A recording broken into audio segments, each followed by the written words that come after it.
Vamos lá. Eu vou começar a classificação das constituições quanto à forma, é isso? Ou eu já falei?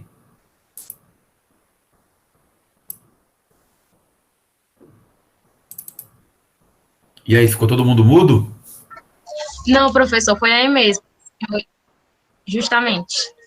Bem, a gente, na verdade, eu estou abrindo aqui o Microsoft, o quadro aqui, para a gente tratar. Isso aqui é outra aula. Os desenhos loucos.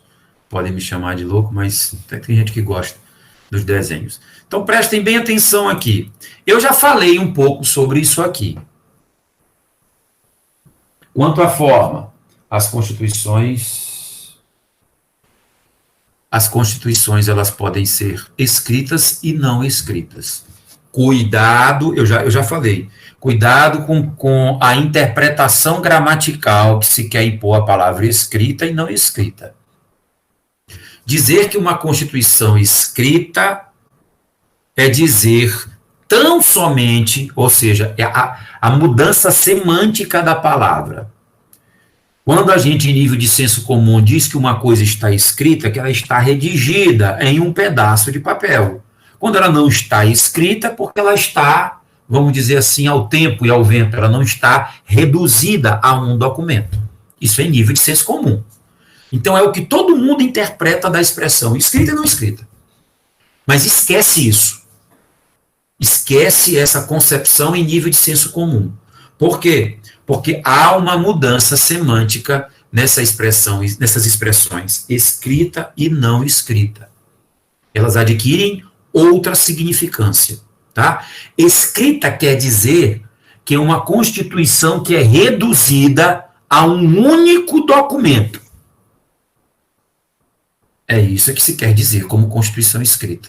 Então, quando a Constituição de um determinado país ela está reduzida a um único documento, nós dizemos que ela é escrita, consolidada em um único documento. É isso que se quer dizer. Quando eu digo não escrita, não significa necessariamente dizer que é uma Constituição que não está escrita, não está redigida, não está textualizada em um documento. Não se quer dizer especificamente isso.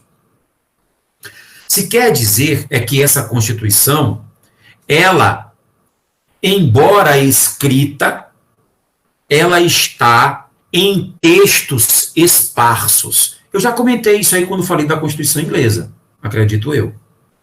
Então, quando é que você identifica por exemplo, a Constituição inglesa? A gente sabe que o direito inglês, ele é um direito consuetudinário. E o que quer dizer a expressão consuetudinário? Direito costumeiro, baseado nos costumes. As normas, as leis, elas são calcadas dos costumes. Por isso é que é difícil você estabelecer aquela reticência de documento escrito. Isso não significa dizer que não existam documentos escritos. Mesmo a Constituição inglesa, tá, ela possui documentos escritos. Mas o que acontece? É mais ou menos assim. Ó. Você tem na Constituição, eu não vou nem colocar isso aqui, imagine que você tem um documento A, uma lei A, você tem um documento B, você tem um documento C, um documento D e um documento E, numa Constituição escrita. Uma lei. Existem leis escritas? Existem. E a Constituição, ela está diluída em várias dessas leis, que são leis ordinárias. Mas aí a questão é saber onde é que eu vou encontrar a Constituição em cada uma dessas leis. Você vai encontrar da seguinte forma: tudo que você achar em cada uma dessas leis que disser respeito à estruturação do Estado, à finalidade do Estado, às atribuições do Estado e das limitações do poder desse Estado, você vai entender como sendo constitucional. Assim você tem a Lei A, ela tem 1000 artigos. Desses 1.000 artigos, 200 artigos tratam sobre Constituição, estruturação, diz respeito à estruturação do Estado. Portanto, esses 200 artigos desta lei serão ou comporão virtualmente, porque não tem um texto escrito, não tem um texto em um documento único, serão considerados como normas constitucionais. Então, da lei A, 200 artigos são considerados normas constitucionais, porque tratam da estruturação do Estado. A lei B, por sua vez, ela tem 500 artigos. Então, desses 500, 100 tratam sobre assuntos de estruturação, organização, de limitações, tudo que diz respeito ao Estado. Estado que eu falo, Estado soberano. Quando eu quiser falar de Estado federado, eu vou falar de Estado federado. Quando eu falar de Estado, eu estou falando de país, nação. Toda vez que eu quiser falar de Maranhão, Piauí, Ceará, Rio Grande do Norte, Bahia, eu vou falar de Estado federado. Então, todo mundo, sempre que estudar a expressão, que escutar de mim a expressão Estado, eu estou falando de Estado, Estado soberano. Então, eu tenho 200 artigos de uma lei A, dos 1.000 que existem, que tratam sobre estruturação do Estado. Dessa lei B, eu consigo verificar que tem 100 artigos que tratam sobre estruturação do Estado.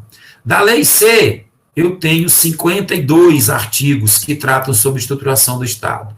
Da lei D, são sempre leis ordinárias, eu tenho 12 artigos que tratam sobre estruturação do Estado. E aqui eu tenho 8, por exemplo. Então, nesses países que não têm uma Constituição codificada, os dispositivos constitucionais, eles serão encontrados nessas leis, a gente chama de leis esparsas, nas leis ordinárias, onde o aplicador da lei, as pessoas vão verificar em cada uma dessas leis quais os assuntos que tratam sobre as coisas do Estado, E esses artigos serão considerados como artigos ou como a Constituição do Estado. Mas não existe um único texto. Então, esse texto, quando eu digo não escrita, não é que ele não exista, mas ele está diluído em várias legislações. E cabe aos operadores do direito identificar em cada uma dessas normas o que é matéria de Constituição.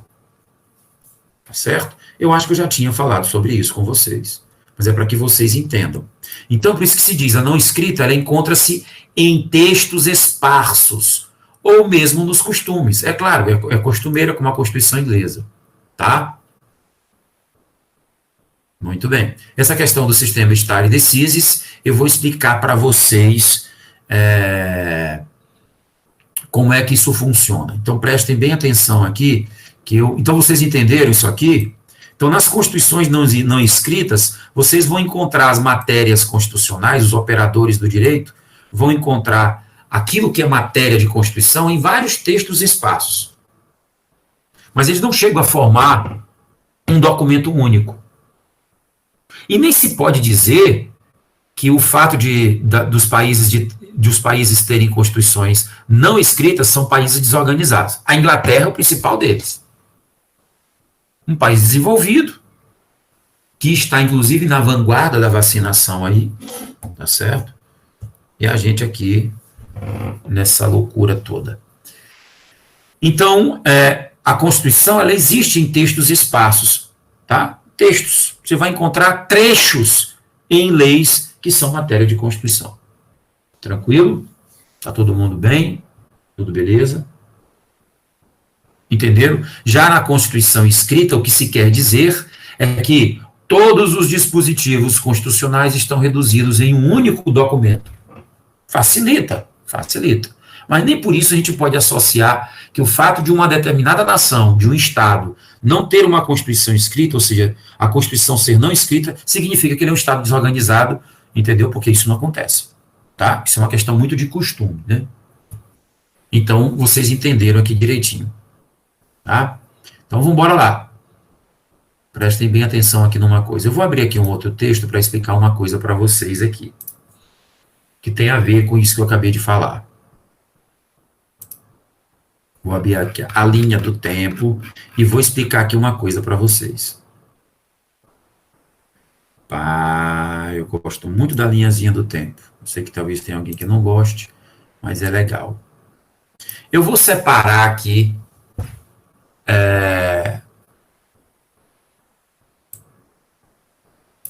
o ano de 2004. Eu acho que é 2004, deixa eu ver aqui, a emenda constitucional 45.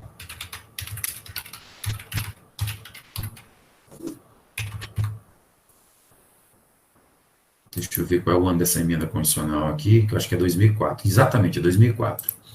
Então, preste bem atenção. Aqui eu vou colocar o ano de 2004. Vocês vão entender por que eu estou querendo, o que eu estou querendo dizer aqui.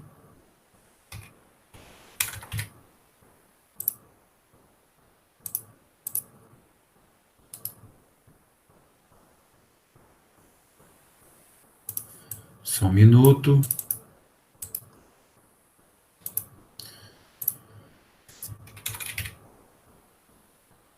Alguma coisa está acontecendo aqui.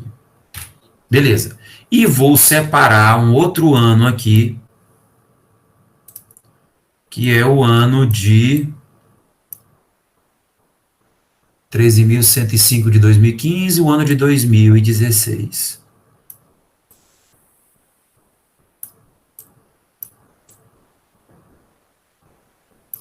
Então, veja bem. Prestem bem atenção numa coisa aqui. Os países de constituição não escrita, tá? Os países de constituição não escrita, o que é país de constituição não escrita? É aquela cuja constituição está em várias leis, e você vai verificando o que é matéria de estruturação do Estado, para formar virtualmente, né, o que é a Constituição. É um trabalho um tanto difícil, mas não é impossível de se fazer. Nesses países cuja Constituição não está consolidada em um único texto, a jurisprudência desses países, ela é vinculante. O que significa? É que como o direito ele é quase não escrito, textos, alguns poucos textos, baseado nos costumes, ganha muita importância as decisões jurisprudenciais. Ou seja, as jurisprudências valem como se fossem verdadeiras leis nesses países de direito costumeiro. Então, para que esse costume se consolide como obrigatório nesses países, o que acontece? Os tribunais desses países, tá, como na Inglaterra, me parece que a Câmara dos Lords, que é a cúpula do judiciário, eles consolidam esses costumes através da jurisprudência. E essa jurisprudência, ela vincula, ela vale como lei e elas são obrigatoriamente obedecidas. Então, elas têm força de lei, as jurisprudências desses países. Tá? Então, esses países cujo direito se constrói através dos costumes. Beleza? Já existem outros países, a nossa tradição é a tradição anglo-saxã, do direito romano, e a nossa tradição, assim como a de a grande maioria dos países, é do direito, ou seja, da lei escrita, reduzida a textos, como a nossa Constituição, reduzida a um único documento. Nesses países que têm a tradição de escrever as leis em documentos, a lei tem muito mais importância do que a jurisprudência. A jurisprudência vai ser apenas uma consequência da lei. E na grande maioria desses países, tá? E aí eu vou falar aqui para vocês, vou até sair daqui e colocar isso aqui. Isso aqui não é matéria minha, mas eu vou colocar. Tem a ver com isso aqui. Eu vou colocar assim, tradição do civil law. O que significa essa expressão civil law? Ela significa, só um minutinho, rapidinho, volto. Bora lá. O que se quer dizer por tradição do civil law? São os países que têm tradição de alocar suas leis em textos escritos. E aqui eu estou falando de escrito mesmo no sentido de colocar no documento. Tudo é colocado. A gente chama isso de cultura da codificação. Então, a nossa cultura é da codificação. Tudo é colocado em texto escrito, o tempo todo. Texto. Tudo é textualizado. Tudo é textualizado. Já no direito costumeiro, alguma coisa é textualizada, mas nem tudo. Mas alguma coisa é textualizada. Tá? Mas nem tudo. Mas a nossa cultura é a cultura da codificação, ou seja, de criar lei escrita. Criar lei escrita. Então, nessa concepção, nesses países de tradição do civil law, que a gente chama de civil law, a cultura da codificação, de colocar tudo isso em escrito, colocar tudo no papel, entendeu? A lei tem sempre primazia. E a jurisprudência é apenas informativa. O que eu quero dizer com isso? Nos países do civil law, que tem o costume de codificar tudo, colocar tudo em documento, a lei ela tem grande primazia e a jurisprudência ela serve apenas como uma orientação, que pode ser seguida ou não, porque não é obrigatória. Pode ser seguida ou não, porque ela não é obrigatória. Você segue a jurisprudência se você quiser. Calma que eu vou chegar no Brasil. Ainda. Tá? Vou chegar no Brasil. Então, a jurisprudência, ela pode ou não ser seguida. Assim, uma jurisprudência de uma corte superior, ela pode ou não ser seguida por um juiz bem aqui da base. Pode ou não, ele não é obrigado, ninguém é obrigado a seguir a jurisprudência. Isso nos países de tradição do civil law. Depois eu vou chegar no Brasil, porque o Brasil tem algumas particularidades, tá? Então, a lei ela tem primazia, o texto escrito, o texto codificado tem primazia, mas a jurisprudência é apenas informativa. Vou colocar aqui, não sendo obrigatória.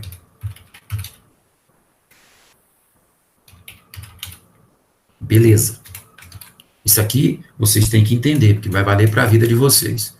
Agora vamos embora tratar um pouquinho da tradição do common.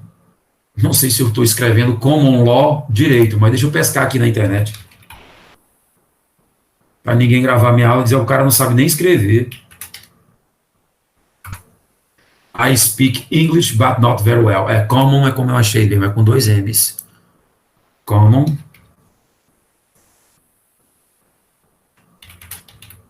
O que se quer dizer por common law? Direito costumeiro. Então, essa tradição, os países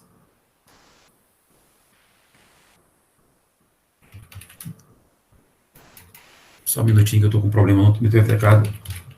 Os países, meu teclado está com, acho que é a pilha que acabou. Eu botei país.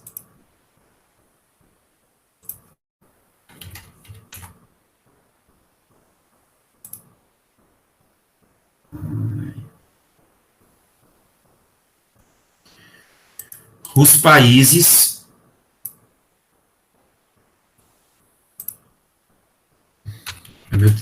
o meu teclado está muito ruim. Acho que é por causa da pilha. Os países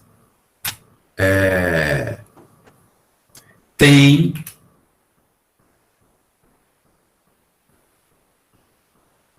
tradição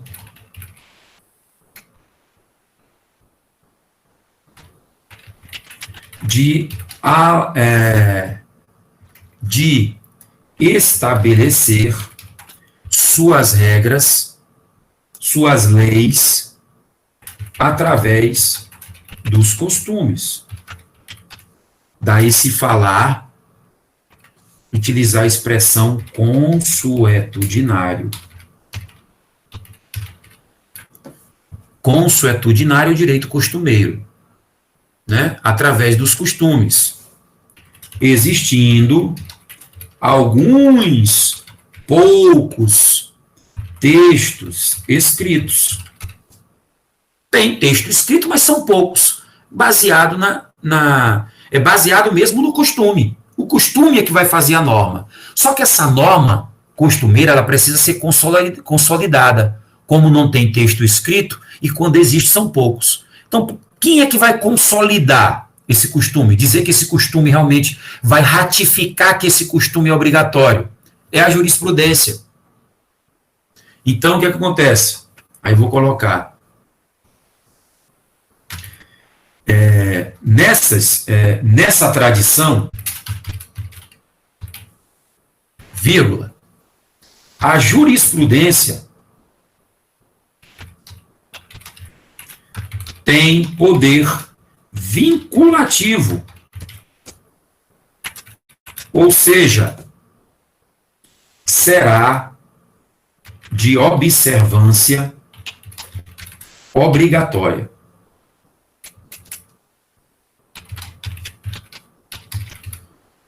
Então, o que acontece? Como temos poucos textos escritos, alguns quase nenhum, é a jurisprudência que consolida aquele costume como uma coisa obrigatória. Por isso é que a jurisprudência nesses países, ela ganha uma importância muito grande e ela é obrigatória, diferentemente dos países de tradição do civil law, cuja jurisprudência é apenas informativa, ela não é obrigatória, segue quem quer, tá bom? Não é obrigado. Então, o juiz de base não é obrigado a seguir o que a Suprema Corte diz nos países de tradição do civil law. Por quê? Porque o que vai imperar é a lei. A jurisprudência ela vem em segundo plano e ela não é de observância obrigatória. Já nos países de tradição do common law, do direito costumeiro ou direito consuetudinário, a jurisprudência, até dado o fato, ela é que consolida aquele costume como sendo obrigatório. Então, as jurisprudências, elas são de observância obrigatória. Então, em todo lugar, isso é questão de concurso, viu? Onde a jurisprudência é de observância obrigatória, nós chamamos de esse fenômeno de stare decisis. Espero que eu tenha colocado a grafia de forma correta. Stare decisis, exatamente, onde está aqui. Quem quiser anotar ou que estiver gravando, isso aqui, na verdade, não é nem matéria de constitucional, né? Mas a gente vai precisar para entender isso aqui. Tá? Então, vocês entenderam direitinho? Até agora? Tudo beleza? Então, entenderam o porquê que nos países que têm poucos textos documentados, a jurisprudência ganha muita importância. Então, vamos embora agora voltar. Oi.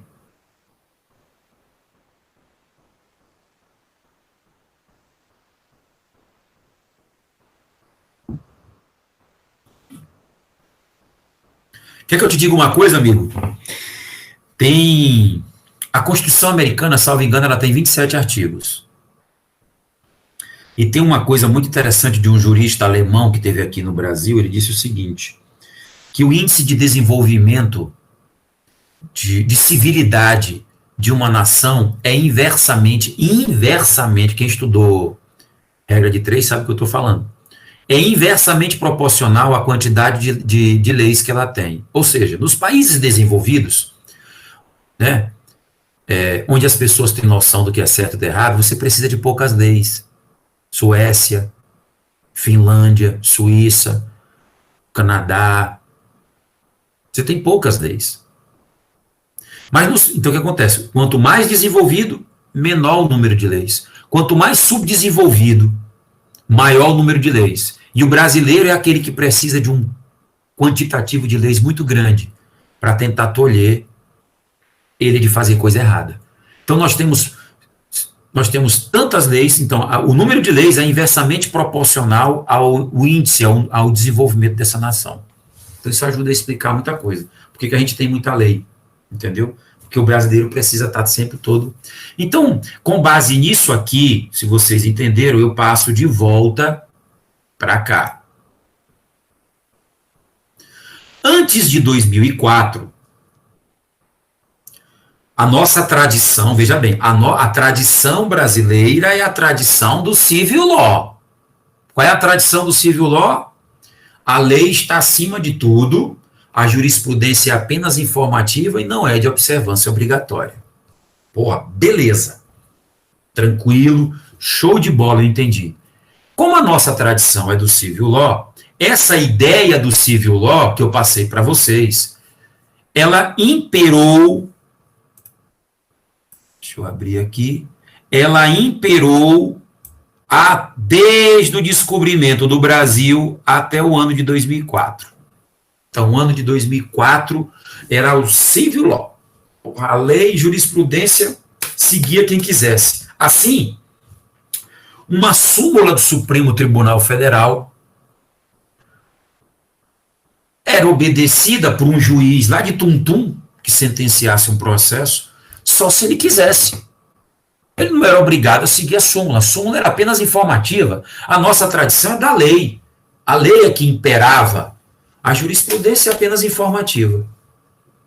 A jurisprudência nada mais é do que a interpretação da lei. Mas essa interpretação que o Supremo deu daquela lei, eu que sou o juiz de Tum-Tum, não me interessa, não vou aplicar ela não. Ou nada, não me interessa. Eu entendo que essa aplicação, essa interpretação está errada. A jurisprudência nada mais é do que a interpretação da lei. Então o juiz aplicava se quisesse. Não era obrigado a aplicar. E aí nós começamos a ter uma modificação. Em 2004, houve um momento em que isso começou a mudar, com a emenda constitucional número 45/2004. E o que essa emenda constitucional trouxe? Ela trouxe a chamada súmula vinculante. E a partir desse momento, o sistema do civil law começou a ter o primeiro baque. Aquilo que antes era somente a lei, e a jurisprudência era apenas informativa, passamos a ter uma jurisprudência vinculante, que é a súmula vinculante do Supremo Tribunal Federal. Então, até a emenda constitucional 45 de 2004, até antes disso, a lei imperava, a jurisprudência era seguida, se quisesse. Era apenas informativa. Era apenas orientadora, mas não era obrigatória. Então, com a emenda constitucional 45, se criou a súmula vinculante. Me parece que é o artigo 100... Eu acho que é o 103A da Constituição Federal. Tá? Se alguém puder localizar para mim. Então, o artigo 103A da Constituição Federal.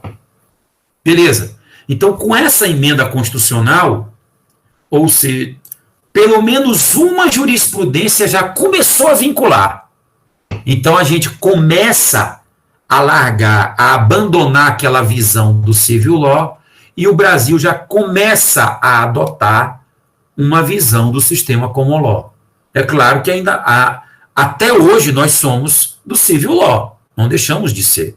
Mas essa tradição do civil law passou a ser de forma mais moderada, mais abrandada. Então, com a emenda constitucional 45 de 2004, nós tivemos a criação da súmula vinculante do Supremo Tribunal Federal. Então, ainda, só o Supremo Tribunal Federal podia, naquela época, só o Supremo Tribunal Federal podia emitir jurisprudência vinculante, através dessa súmula chamada súmula vinculante. Beleza. Continuamos no civil law, opa.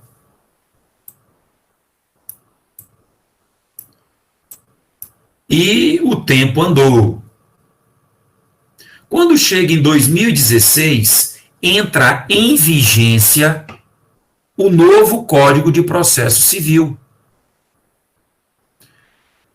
E o novo Código de Processo Civil, no seu artigo 927, ele disse assim, olha, a partir de agora, nós vamos ter várias outras decisões, não só do Supremo Tribunal Federal, que também vão vincular.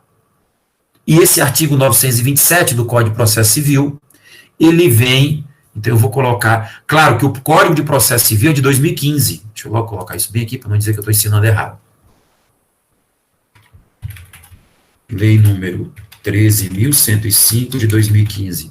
Por que eu coloquei em 2016, Wagner, se é a lei de 2015? É porque o Código de Processo Civil teve vacácio de 1 ano, vide artigo 1045 desse Código. Então, ele foi criado em 2005, mas só passou a viger em 2016. Então, eu estou colocando a vigência, início da vigência. Tá? Mas a lei é de 2015. Mas teve vacácio legis. A essa altura do campeonato, quem não sabe o que é vacácio legis, pegue o seu banquinho e saia de mansinho. Né? Então, o artigo 927, deixa eu colocar aqui para vocês o artigo 927. Isso aqui é de fundamental importância que vocês entendam para o estudo do direito constitucional. Deixa eu botar aqui a legislação, deixa eu colocar aqui a Constituição Federal e vou abrir também o CPC. Um minuto. Fica um pouco lento. Todo mundo está me escutando? Está travando? Eu também estou usando o celular. Oi? Dá para escutar de boa, sim. Então, deixa eu botar aqui. Eu acho que é o 103A. Bora lá, deixa eu ver se eu estou errado aqui. Ninguém quis consultar para me ajudar? Entendeu? Eu tô com ele na mão aqui, o 927.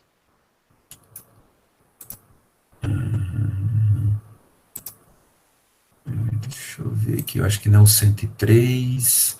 Será? Acho que aqui é porque é do ato das disposições constitucionais transitórias.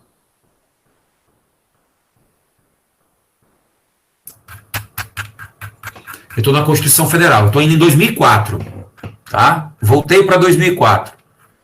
Deixa eu ver se eu acho aqui.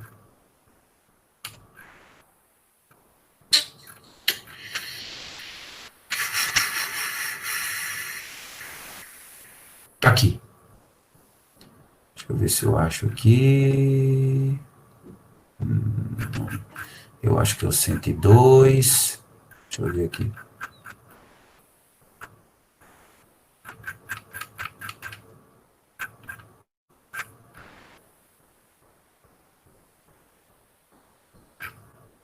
Eu estou no artigo 99.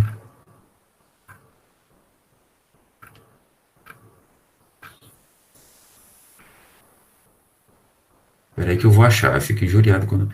Supremo Tribunal Federal. Aqui o 102, que são as atribuições do Supremo.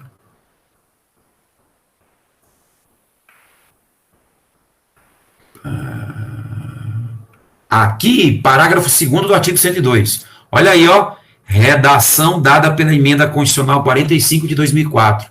Tá lembrado do quadro lá, né, ó? 2004, emenda constitucional 45. O que diz essa emenda constitucional 45? Ela diz o seguinte: as decisões definitivas de mérito proferidas pelo Supremo Tribunal Federal nas ações diretas de constitucionalidade, nas ações declaratórias de constitucionalidade, terão efeito vinculante. Olha aí, efeito vinculante. Tá? E tem uma outra também, que é o 103A. Tá aqui, ó. O Supremo, incluído pela emenda constitucional 45 de 2004. Diz aqui: o Supremo Tribunal Federal, de ofício por provocação mediante... Vamos lá. Poderá aprovar súmula que, a partir de sua publicação, terá efeito vinculante. Foi criado em 2004. Então, voltando para cá, a gente já teve o primeiro baque. Aí o segundo baque foi pior. Porque o segundo baque disse assim, ó, embora a tradição da gente ainda continue sendo do civil law, Mas não vai ser só a súmula vinculante do Supremo Tribunal Federal que passa a vincular, não. Vão existir outras proferidas por outros tribunais que também vão vincular. E aí, onde é que veio trazido isso? Artigo 927 do CPC. Diz assim, os juízes observarão, cuidado, observarão é porque são obrigados, tá? As decisões do Supremo Tribunal Federal em controle de constitucionalidade, já estava assim na emenda constitucional, súmula vinculante, nenhuma novidade, já era assim desde 2004, aí vem aqui as novidades. Isso aqui, é claro, vocês ainda vão aprender ainda em processo civil. Então, eu não vou aqui explicar o que é IAC, que é incidente de assunção de competência, e nem IRDR, que está no inciso 3, que é incidente de resolução de demanda repetitiva. Tá? Mas aqui, o que eu estou querendo dizer, em outras palavras, é que esses incisos do 927 diz que as súmulas do STJ também passam a vincular, as súmulas de todos os tribunais superiores, não só o Supremo Tribunal, passam também a vincular. É só o que interessa dizer daqui. Eu não vou explicar miúdo, porque vocês vão estudar isso. Então, em 2016, o sistema do civil law pegou outro baque, mas ainda continua sendo civil law. A gente ainda continua tendo a tradição da codificação, de colocar tudo em texto, de textualizar, de documentar as coisas. Entendeu? Mas não se pode dizer que o nosso sistema é civil law puro, como foi antes de 2004. O nosso sistema civil law é um sistema que já dá sinais, né, de uma mutação, de uma miscelânea entre o civil law ou de uma transição do civil para o common law. Mas repare, se cair em concurso público, se a nossa tradição ainda continua sendo do civil law, marquem essa opção.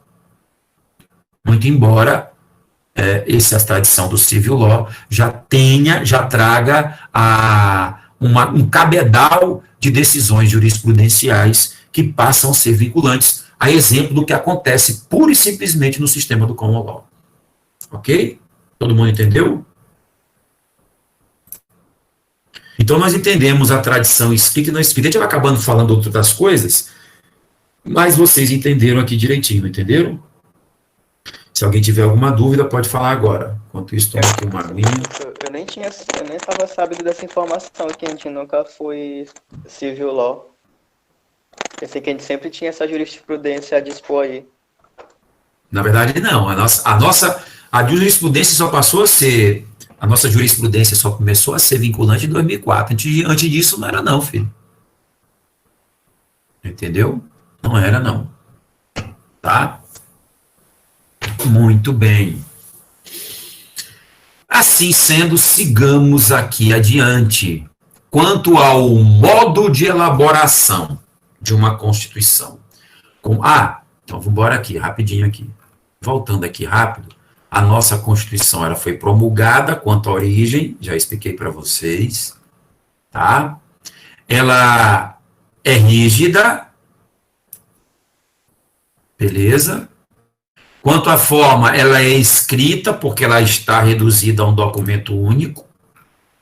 E quanto ao modo de elaboração, a gente vai ver agora. Dogmática. Ela traduz-se num documento escrito elaborado em determinada ocasião, por um órgão constituinte. Regulam valores de uma sociedade no momento histórico em que aquela Constituição foi criada. Então, a nossa Constituição, né, pura e simplesmente, sem aqui colocarmos, vamos dizer assim,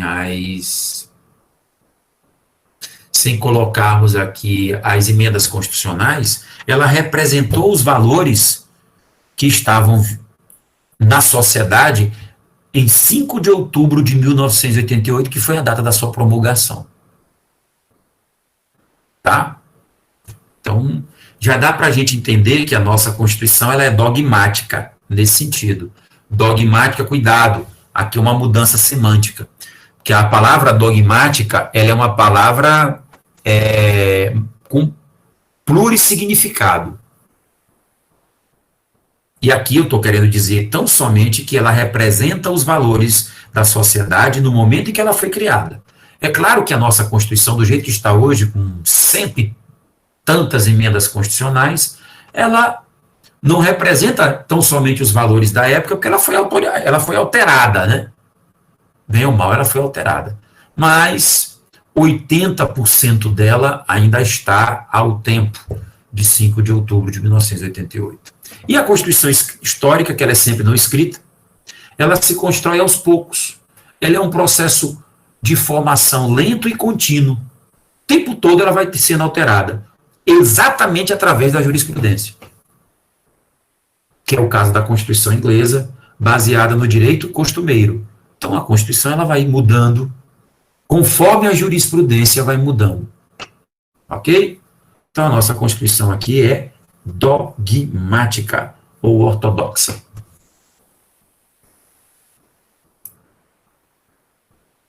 Quanto à extensão analítica, ela representa todos os assuntos considerados relevantes para o funcionamento e organização do Estado. Não se preocupe em cuidar apenas das matérias constitucionais. Olha aqui, ó, presta bem atenção.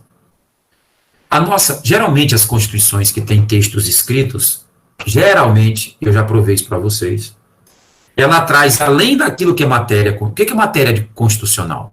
Matéria constitucional é tudo que diz respeito à estruturação e à organização do Estado. Tudo que disser respeito à organização e à estruturação do Estado, a organização e estruturação do Estado é matéria de Constituição. A nossa não traz só isso. A nossa traz um monte de coisa que não devia estar nela. Se a gente tivesse uma Constituição onde os assuntos fossem só matéria de Constituição, que é a organização e estruturação do Estado, ela não teria 200 e... não sei se são 200 e... algo em torno de 240 artigos, eu não sei quantos artigos da nossa Constituição, é uma curiosidade que eu nunca satisfiz. Embora tenha a DCT, já estou nela, a nossa Constituição tem 240, 244, 250 artigos, está aqui, ó. Porque depois dela começa o ADCT, que é o Ato das Disposições Constitucionais Transitórias. Então, ela não seria tão grande como é, se o nosso legislador, ao criar a Constituição, tivesse colocado tão somente assunto de estruturação e funcionamento do Estado. Tem um monte de assunto que não tem nada a ver com isso. Então, as constituições analíticas, elas vai ser constitucional tudo que está no documento. Tá? Já as constituições concisas ou sintéticas, elas tratam apenas dos elementos estruturais do Estado. Se ela traz só isso e deixa ao legislador ordinário, às outras leis que estão abaixo da Constituição, tratar de outras matérias, nós teremos uma Constituição concisa, enxuta, sintética. Já a nossa é analítica, por quê? Porque ela trata da estruturação do Estado, mas ela trata de vários assuntos que em nada tem a ver com isso. Eu até provei para vocês, a gente trata de assuntos de direito de família, isso não é matéria de Constituição, pô, porque não diz respeito à estruturação do Estado. Não é matéria de Constituição. Disse aquele colégio Dom Pedro II, lembra que eu falei sobre isso? Tem um artigo que fala que um colégio vai ser mantido na órbita federal. O que isso tem a ver com a estruturação do Estado? Não tem nada a ver com a estruturação do Estado. E assim são vários artigos da Constituição. Então, o que é matéria do Estado? A estruturação. Vocês vão estudar ainda em constitucional como é que é a composição do Executivo, composição dos três poderes, a composição, isso dos três poderes estaduais, no âmbito federal, estadual e municipal, quais as atribuições de cada um deles. Trata sobre a arrecadação, por exemplo, o Estado, né, e os seus entes federados precisam de dinheiro. E trata do sistema tributário. Isso diz respeito ao Estado? Diz, a arrecadação diz respeito ao Estado. Pegar dinheiro para poder gastar. Outra, a questão dos gastos. Isso tem a ver com o Estado? Tem, direito financeiro. Os gastos devem ser feitos conforme o orçamento. Então, só que nós temos outros tantos dispositivos que não têm absolutamente nada a ver com o Estado. E que poderiam ser tratados perfeitamente, exclusivamente, em legislações infraconstitucionais. Quando eu falo infraconstitucionais, eu falo abaixo da Constituição. E a nossa não é assim. Então, a analítica, ela traz tudo que é assunto. E as constituições analíticas é constitucional tudo que está dentro dela. Já as concisas só trazem o que é elemento estrutural do Estado. Quanto ao conteúdo material formal, tem muito a ver com o que a gente acabou de falar. Material, será constitucional tudo aquilo que tratar de matéria constitucional. Isso parece meio tautológico, né? Ou seja, tudo que disser respeito à estruturação do Estado. Nos países cuja Constituição é não escrita, lembra? Não escrita é aquela que a matéria constitucional está em vários textos esparsos. Essa classificação, ela cria relevância. Por quê? Porque para a gente identificar o que é a Constituição da Inglaterra, o que a gente vai ver? A gente vai pegar várias leis e vai verificar em cada uma delas o que diz respeito à estruturação do Estado. E aí a gente vai ver os artigos tais da lei são constitucionais. Os artigos tais da outra. Então, ele vai filtrar aquilo que é matéria de estruturação do Estado. E constrói aquilo que a gente chama de uma Constituição virtual. Lá eles vejam o seguinte, eles sabem quais são os artigos, os dispositivos, nas mais variadas leis que dizem respeito à Constituição. Por quê? Porque eles entendem arraigadamente que somente a matéria de Constituição que diz respeito à estruturação do Estado. Já a nossa, que é formal, não.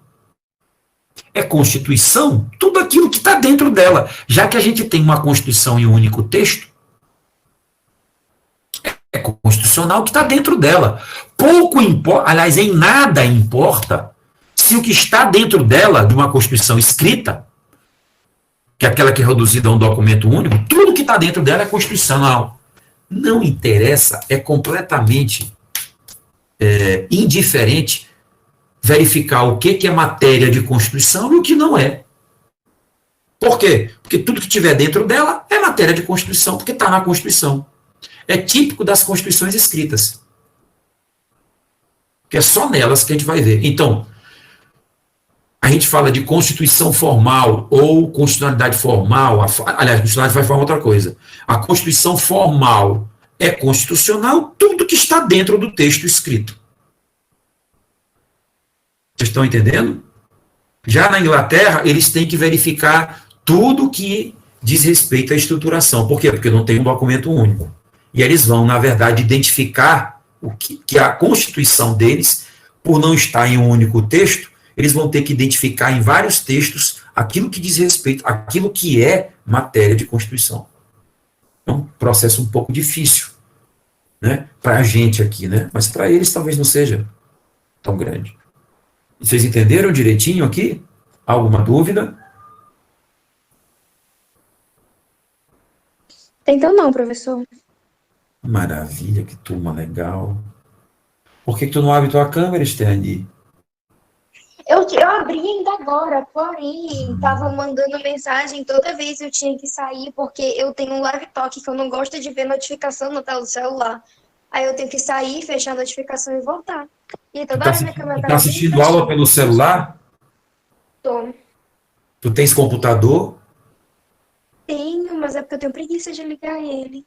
Ah, deve estar deitadinha, que legal. Nossa, pior que não, eu tô na... Meu amor, olha, não leve a mal não, mas na hora que você estiver assistindo aula, diga para suas amigas ou para o seu namorado, entendeu, que você está assistindo aula, senão você vai ficar o tempo todo se distraindo. Professor, entendeu? Mas mesmo que eu estivesse no notebook, olha isso aqui. Cadê? Onde é que vira a tela? Calma. Não dá pra virar. Ah, dá sim. Vem aqui. Ah. Tá tapadinho, viu? Aí por que tá tapadinho? Porque eu não gosto de deixar a câmera aberta no notebook. Só por disso. É um perigo, entendeu? Mas você pode tirar na hora da aula, depois bota o adesivo de volta, entendeu? Uma vez eu estava dando aula, vocês sabem que vocês estão vendo que bem que tem um guarda-roupa aqui atrás, né? E aí eu dei um intervalo, e geralmente eu fecho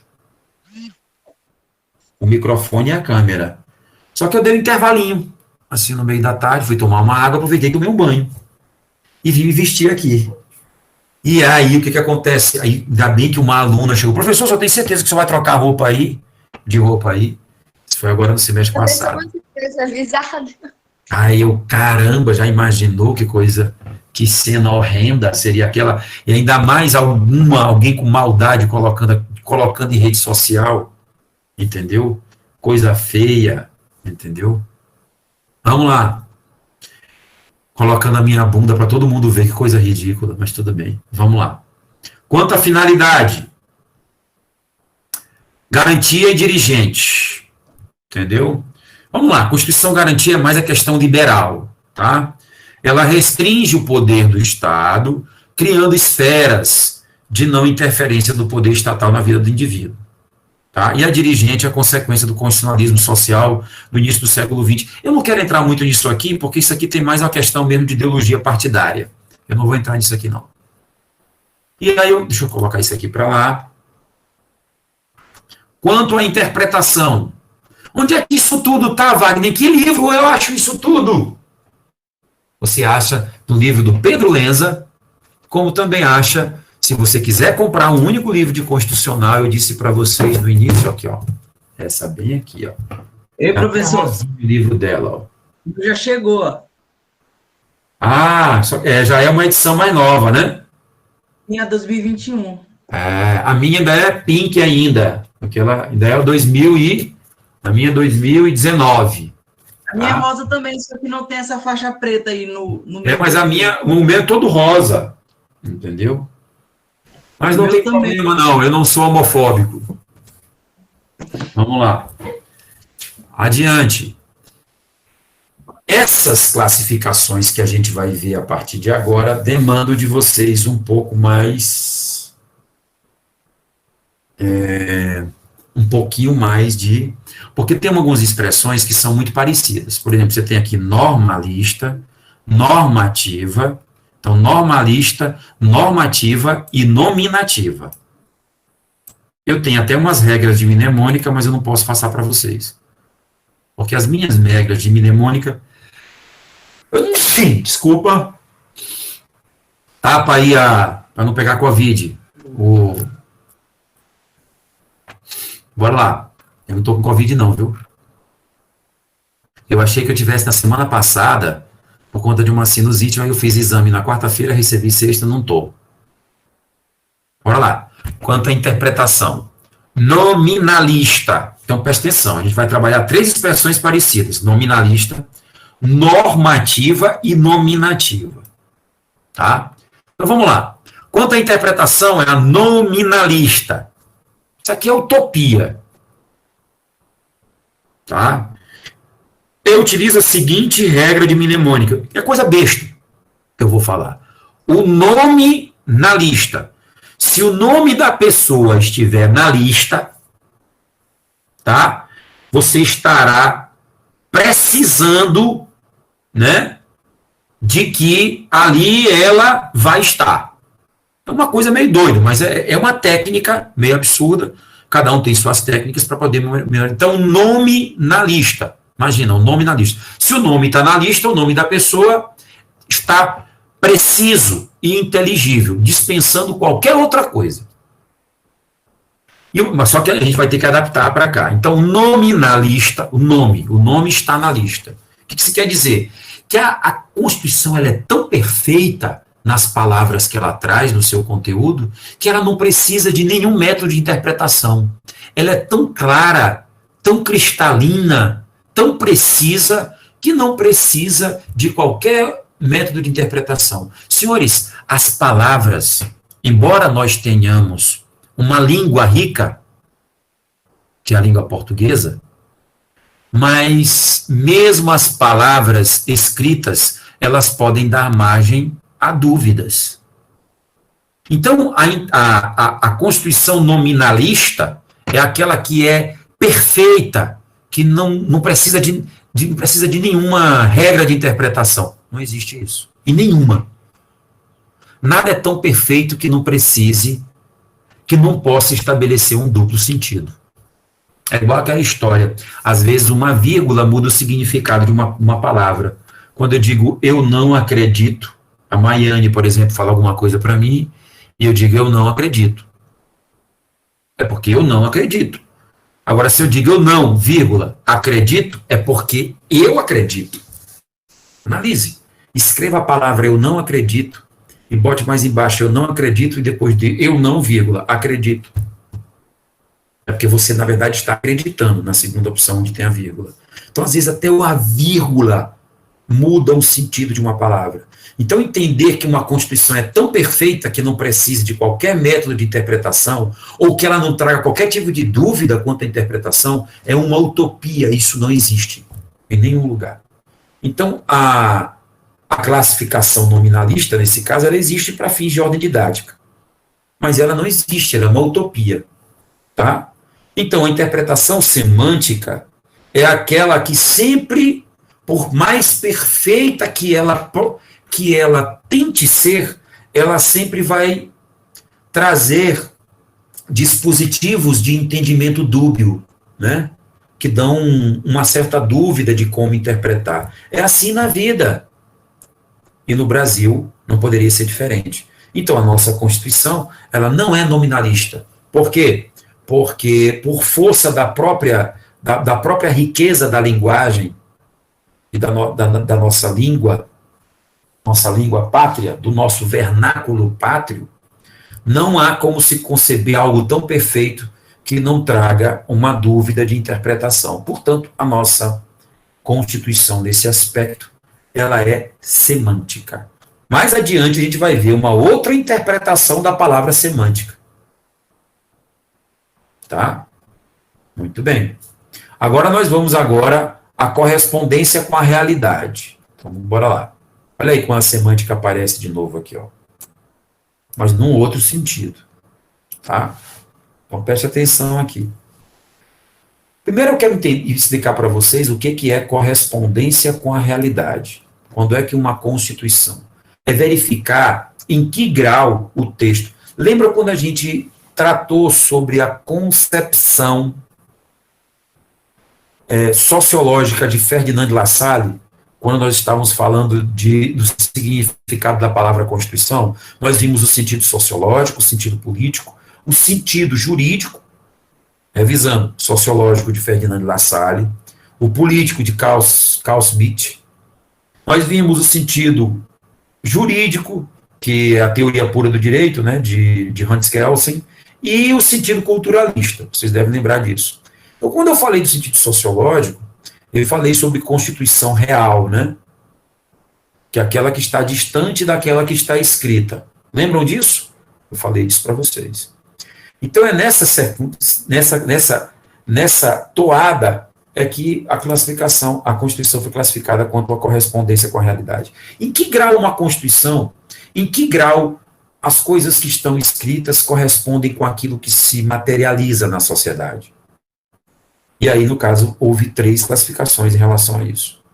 A normativa, há uma perfeita consonância entre o texto escrito e a conjuntura política.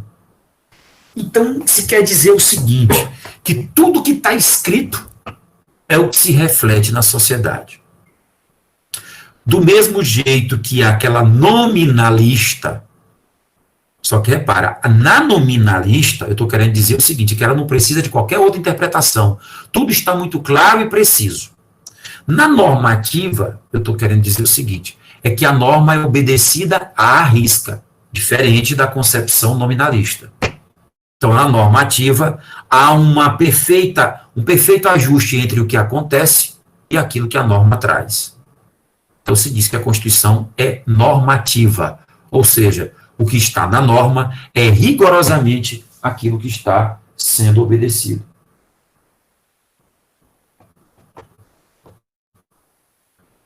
Nominativa.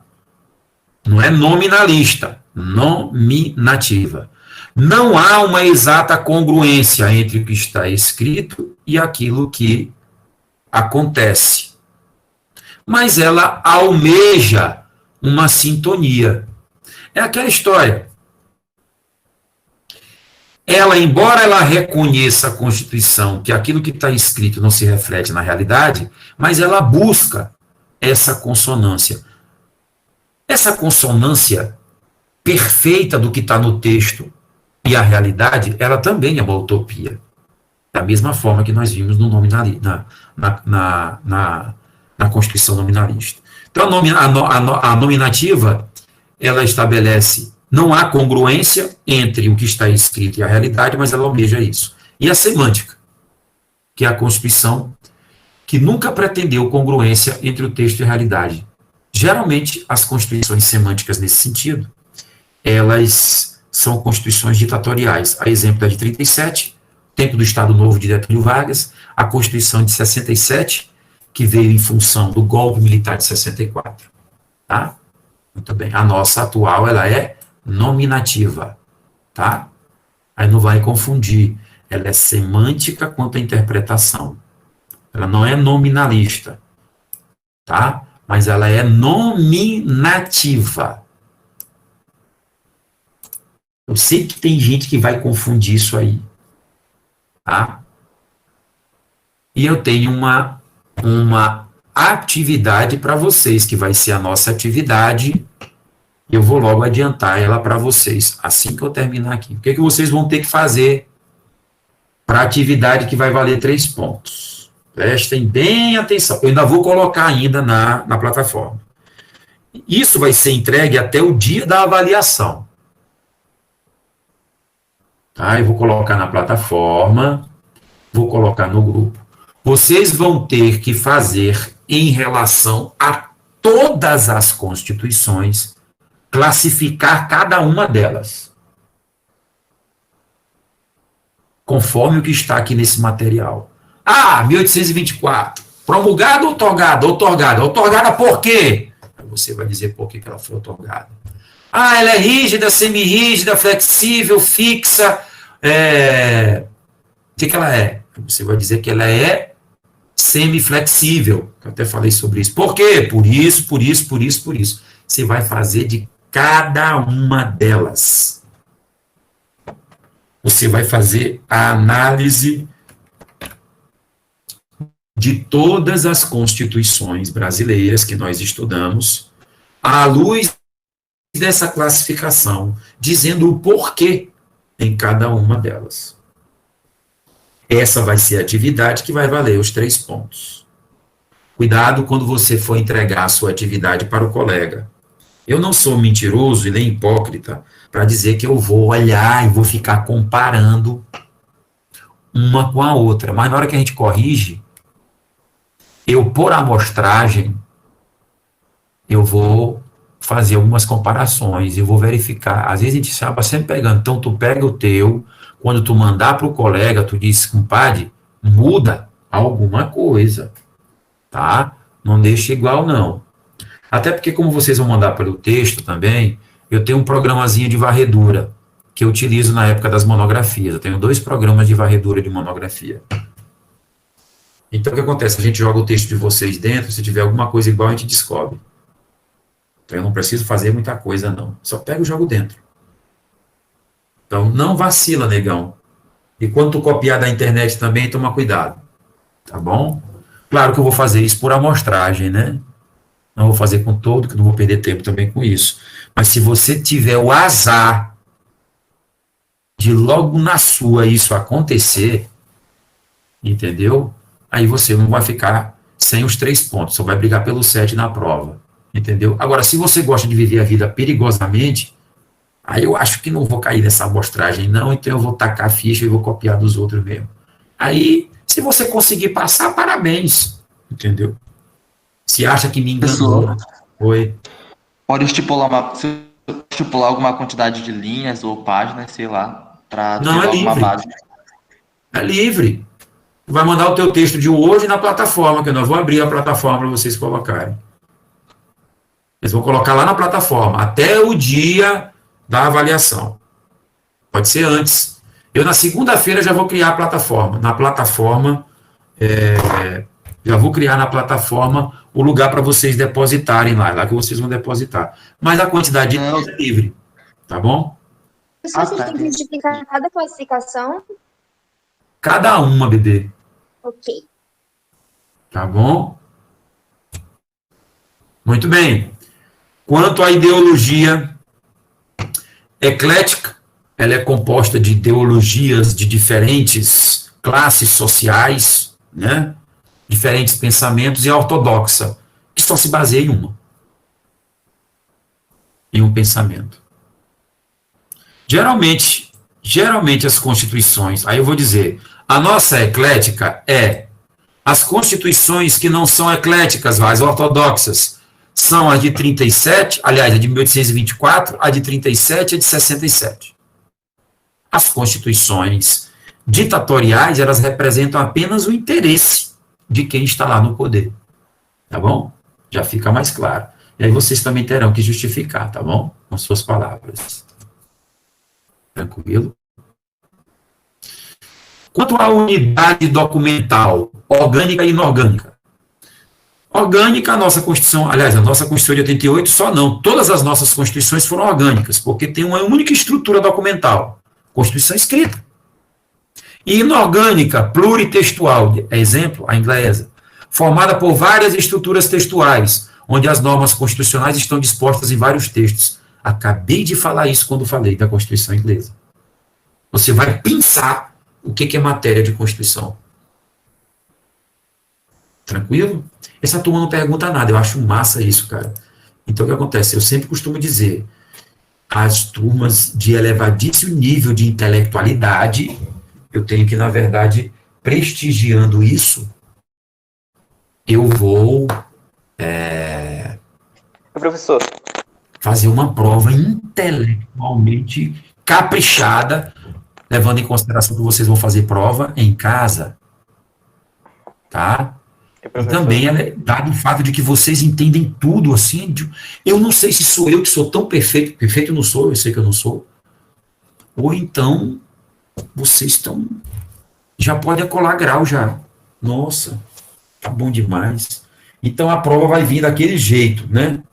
Se eu perguntar quem é que governava o Brasil ao tempo da Constituição de 1824, para você dizer, era Dom Pedro I. Eu não vou fazer uma pergunta medíocre dessa numa prova, né? Que aí vocês vão dizer, pô, esse cara é sacana, tá achando que a gente é burro.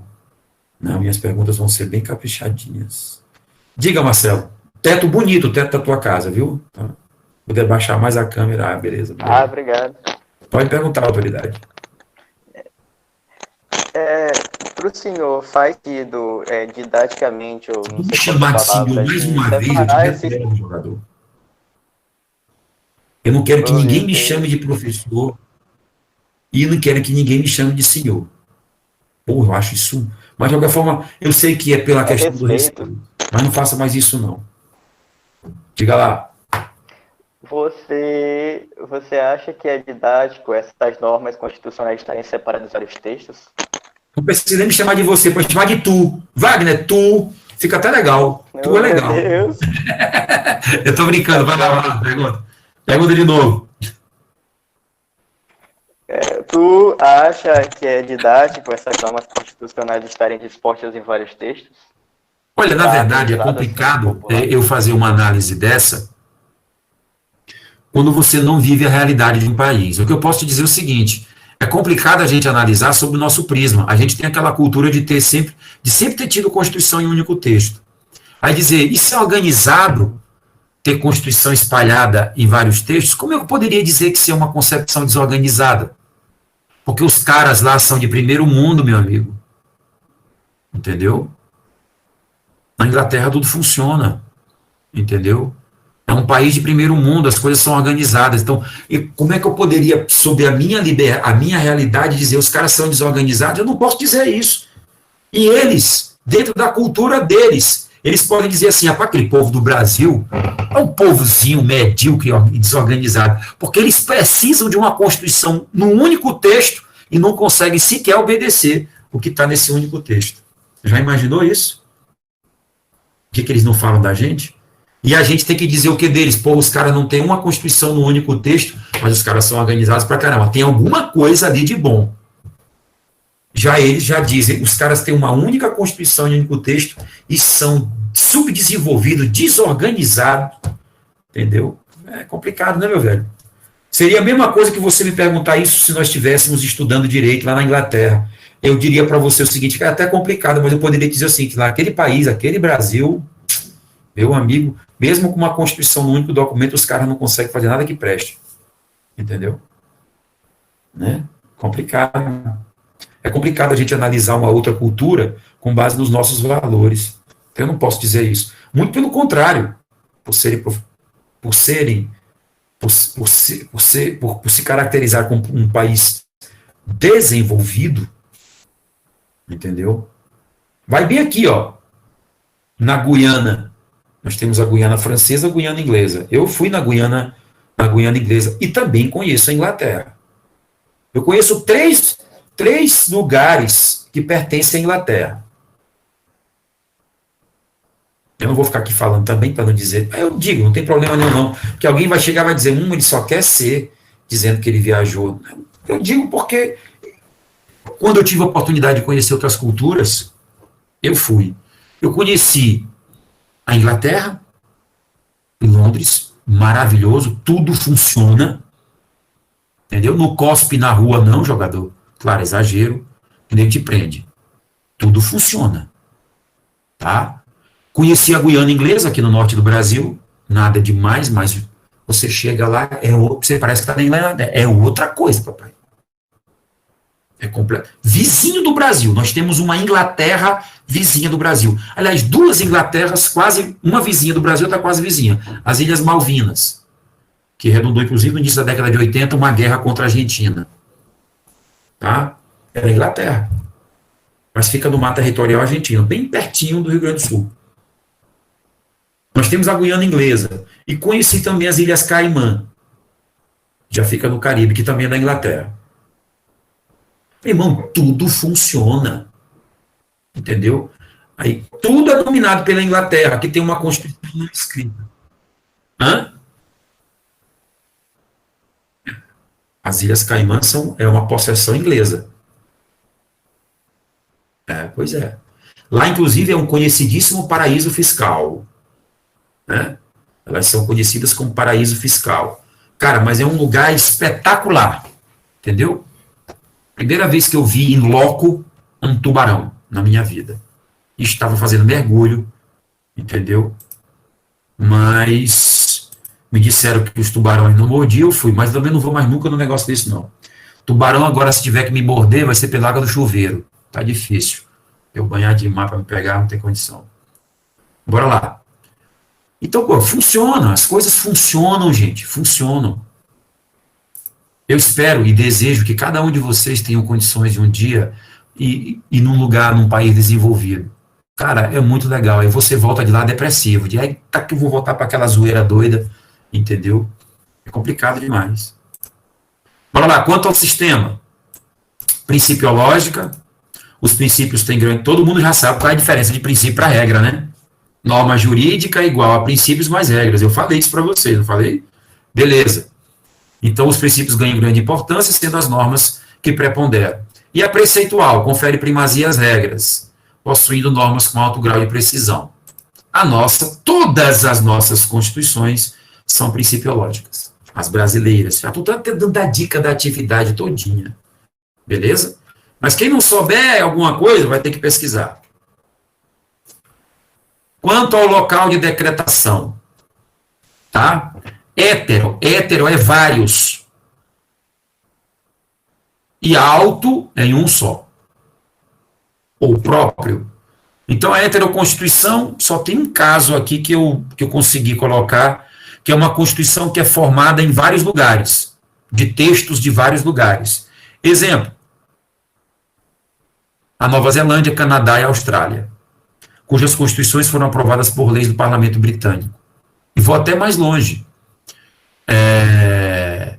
Não só a Nova Zelândia, o Canadá e a Austrália, mas como a própria Grã-Bretanha, né? Que aí você tem a Irlanda, você tem o País de Gales, você tem a Escócia e a própria Inglaterra. né, que é uma forma chamada Grã-Bretanha. Tá, beleza? E a autoconstituição, elaborada dentro do próprio Estado. Todas as nossas foram elaboradas dentro do nosso território nacional. Tranquilo? Quanto ao papel da Constituição, Constituição-lei, desprovidas de grau hierárquico em relação às demais leis. Isso não existe. Na Constituição-lei, para você memorizar, você coloca Constituição-lei. É como se a Constituição fosse a mesma coisa que uma lei, só para associar. Constituição-lei. Ou seja, ela não tem grau hierárquico. Nenhuma nossa foi assim. Mesmo a Constituição de 1824, muito embora ela fosse semi-rígida, porque algumas normas poderiam ser alteradas por outras leis, mas ainda assim ela tinha um grau hierárquico maior. Constituição moldura, funciona apenas para um molde, para estabelecimento de outras leis. E a Constituição fundamento, vista como a lei fundamental, com as normas sendo superiores, princípio da hierarquia do texto constitucional. Todas as nossas constituições são constituições fundamento. Tá? Muito bem. Quanto ao conteúdo ideológico, liberal e social, também não vou entrar nessa questão muito aqui, não. Tá? A Constituição americana, do final do século XVIII, francesa, elas vieram através do ideal liberalista, não é isso? Liberalismo, ideal iluminista. Tá? E social, típicas do constitucionalismo pós-liberal. Eu falei sobre isso quando falei em pós-liberalismo, lá em teoria geral em constitucionalismo, quando eu falei sobre as constituições, o pensamento liberalista, né? Aí nós tivemos o pós-liberalismo, que redundou no que a gente chama de neoconstitucionalismo. É só para revisar lá o que eu falei sobre neoconstitucionalismo. E essas outras classificações, eu não vou nem explorar elas aqui, não. Porque elas, na verdade, não têm aplicação prática nenhuma. Eu vou até extingui-las daqui. É só mesmo para... As que vão interessar para vocês são essas aqui. Embora no material de vocês estejam essas, eu não vou interessar. Todo mundo entendeu direitinho o que eu quis dizer? Sim, professor. Você já tem o trabalho. Eu já vou aqui, deixa eu ver se eu já tenho aqui a aula para mandar para vocês.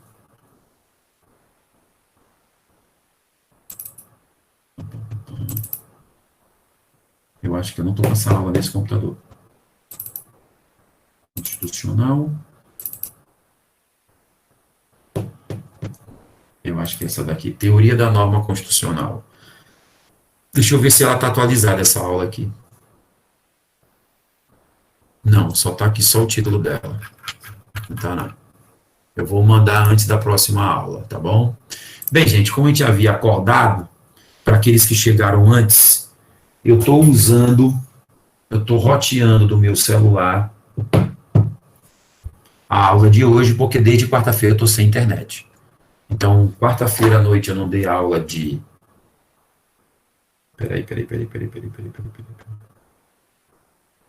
Nuvens, bem aqui. Quarta-feira eu teria aula de tributário. Você usa a net, né?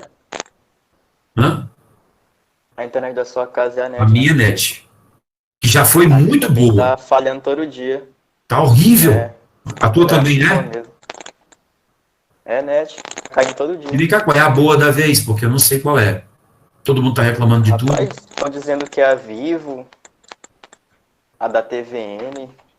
Eu nunca testei. A TVN só se melhorou. A TVN era uma porcaria. E eu acho que eu vou acabar migrando para Vivo. Porque a TVN... Não, professor, ela tá ruim também. Ela tá ruim também. Até um amigo meu que tem uma TVN aqui no prédio também, aqui do lado, disse que tá uma porcaria. Aliás, a dele cai muito mais do que a minha. Então, aliás, a Oi deve ter melhorado muito, porque também não era... Então, acontece, na quarta eu tinha aula à noite, eu não dei aula à noite. A internet caiu no final da tarde. Na quinta eu teria aula de processo civil 3 à tarde e de constitucional 1 à noite. Também não dei aula. E o que acontece? Para não piorar mais a situação, eu tenho aula hoje de constitucional 1 e de empresarial 2 à noite. Constitucional 1 com vocês. Então, o que acontece?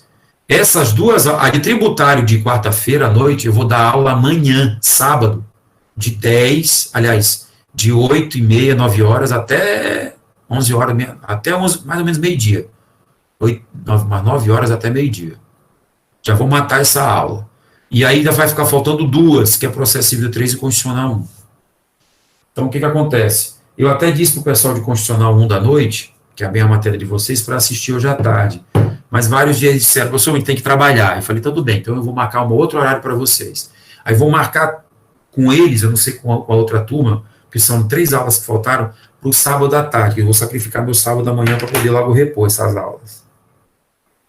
E não sei, talvez eu grave uma aula também para disponibilizar para eles, eu vou ver como é que eu vou fazer, se eles não puderem assistir. Mas assim, eu estou ainda sem internet, os caras já estão lá embaixo, imagino eu, estou um monte de cabo lá, sei lá, mexendo um monte de coisa.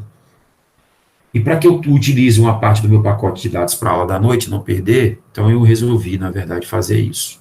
A gente tem mais ou menos 1h30 de aula, e aí eu peço a devida venha aos senhores para mostrar que eu estou fazendo o meu sacrifício, usando o meu pacote de dados para dar aula para vocês. Que a faca não me paga para isso. Mas por uma questão de bom senso e de respeito a todos vocês, eu estou fazendo isso. Então eu pediria que ninguém saísse até que eu terminasse de fazer a chamada, tá bom? Alan Reis. Presente. Antonielli. Presente. Arnaldo Souza. Presente. Só saio depois que terminar. O telefone está até riando a bateria já. Quem foi que eu chamei? Arnaldo? Foi Bruna? Presente. Dionara? Edjane? Presente. Eduardo Martins? Presente. Estenir? Presente. Na próxima aula, Estenir, vê se liga o computador, viu? Larga o celular de mão. Ai, tá bom. Fabiana? Brincadeira, meu bem. Gerlane? Presente. Igor? Presente. Chama o Igor Mariano. Responde aí, jogador. Presente, professor. Ah, beleza, porque eu não estava escutando. Laiane? Presente. Marcelo Ribeiro? Presente. Márcia Silva? Presente. Maiane Silva? Presente. Otávio Castro? Paulo Quezede? Presente. Pedro? Presente. Renildo? Presente. Ruth? Presente. Samara? Presente. Samuel? Presente. Muito bem, senhores. Obrigado pela compreensão aí. Na nossa próxima aula, a gente continua o nosso conteúdo. Eu acho que o nosso conteúdo já está até bem adiantado para a prova, né? Já tem um bocado de coisa, não tem não? Tem um bocadinho de coisa para estudar. Mas a gente vai botar mais coisa ainda. Fica tranquilo, tá bom? Calma, vai dar tudo certo. Depois da tempestade vem a ambulância. Abraço a todos aí, ó. Saúde, pelo amor de Deus, não sai de casa. Só sai quem tiver que trabalhar. Tiver que trabalhar porque morrer de fome também em casa ninguém vai. Mas quem puder ficar em casa mesmo, fique, porque, nossa, você quer ganhar uma depressão, fique o tempo todo em casa assistindo a Globo, os jornais da Globo. Porra, é só morte, entendeu? É horrível. Mas, de qualquer forma, pelo que eu sei dos médicos, com quem eu converso, o negócio tá feio mesmo, viu? Bora ficar em casa. As meninas namorar só daqui a uns 6 meses, quando depois de vacinada. Então, ninguém pode namorar agora, não. Namorar só pela internet mesmo, batendo papo. Faz como a Esteani tá fazendo, namorando só pelo celular. Tá bom? Um abraço. Tchau, tchau. Bom final de semana. Tchau, professor. Tchau, tchau. Tchau, professor. Bom final de semana. Tchau.